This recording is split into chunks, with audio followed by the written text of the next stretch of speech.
जो लाया गया है पब्लिक डिस्ट्रीब्यूशन सिस्टम में, दैट ट्रांसफॉर्मेटिव चेंजेस बहुत ही सराहनीय है। स्पेशली द माइग्रेंट वर्कर्स और कोरोना काल में पीड़ित लोगों को बहुत राहत मिली है। लेकिन महोदया, मेरे पास फेयर प्राइस शॉप ओनर्स द्वारा अनियमितता के किए जाने की शिकायतें आती रहती है। मेरा माननीय मंत्री से यही पूछना है, क्या अन्य सरकारी योजनाओं की तरह इस योजना के तहत भी बेनिफिशियरीज को फेयर प्राइस शॉप से सब्सिडी वाले फूड ग्रेन्स दिए जाने के बजाय डायरेक्ट बेनिफिट ट्रांसफर स्कीम से राशन कार्ड को कनेक्ट कर बेनिफिशियरी के बैंक खाते में डायरेक्ट सब्सिडी ट्रांसफर करने की कोई योजना है क्या?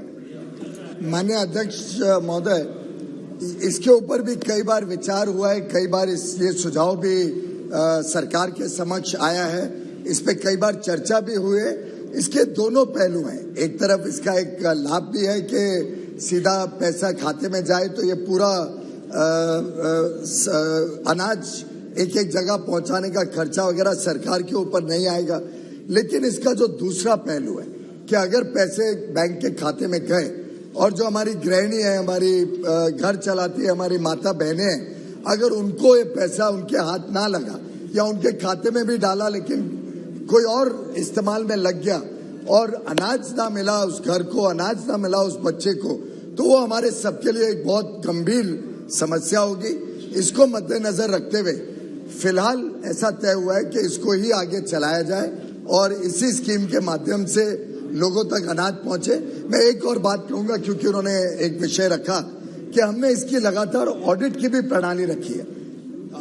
अलग अलग तरीके से इसको हम जमीनी स्तर पर कैसे लागू हो रहा है इसका ऑडिट भी करते हैं। और पिछली एक मिनिस्ट्री ऑफ फाइनेंस ने इंडिपेंडेंट पार्टी को जब ऑडिट किया करने का काम दिया तो लगभग 94% बेनिफिशरीज तक ये सीधा पहुंच रहा है, इसका अनुमान उस रिपोर्ट में आया। और उसमें जो जो और चीजें सुझाव के रूप में भी आई, सरकार पूरी तरीके से सुधार के प्रति प्रतिबद्ध है और पूरी तरीके से संकल्पित है। और मेरा मानना है कि ये शायद एक सबसे सफल योजना रहे one nation one ration card की, जिसने देश में लगभग आज 60 करोड़ पोर्टेबिलिटी ट्रांजैक्शन हो चुके हैं। 60 करोड़, तो लगभग 60 करोड़ लोग देश में गांव में लेने के बदले कुछ अनाज अपने और कोई जगह लेते हैं, कुछ अनाज गांव लेते हैं। एक बहुत बड़ी सफलता की निशानी है। श्रीमती कनिमोझी।